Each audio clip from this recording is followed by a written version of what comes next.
நண்பர்களே, இன்றைக்கி நம்ம ஹெல்த்தி ஸ்நாக்கில் பாலக் கார்ன் சீஸ் சாண்ட்விச் தான் பார்க்க போகிறோம். இதுக்கு கொஞ்சம் ப்ரெட்டு, அப்புறம் பாலக்கீரை, வேக வச்ச கார்ன், கொஞ்சம் கார்லிக், அப்புறம் பால், கொஞ்சோண்டு கோதுமை. ஃபஸ்ட்டு வானலில் பட்டர், அப்புறம் கார்லிக், அப்புறம் நம்ம வேக வச்சுருக்க கார்ன், கொஞ்சோண்டு உப்பு, கடைசியாக பாலக் போட்டு நல்லா வதக்கணும்.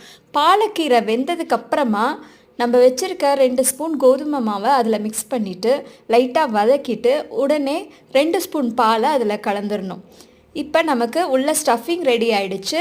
ப்ரெட் எடுத்து வச்சு இந்த ஸ்டஃபிங் அதில் வச்சு மேலே ஒரு சீஸ் வச்சு இன்னொரு ப்ரெட்டால் க்ளோஸ் பண்ணிவிட்டு தவா மேலே கொஞ்சோண்டு பட்டர் வச்சு இந்த சாண்ட்விச் அதுக்கு மேலே வச்சு நல்லா டோஸ்ட் பண்ணி எடுத்தோம்னா சூப்பரான palak cheese corn sandwich ready ஆகிடும்.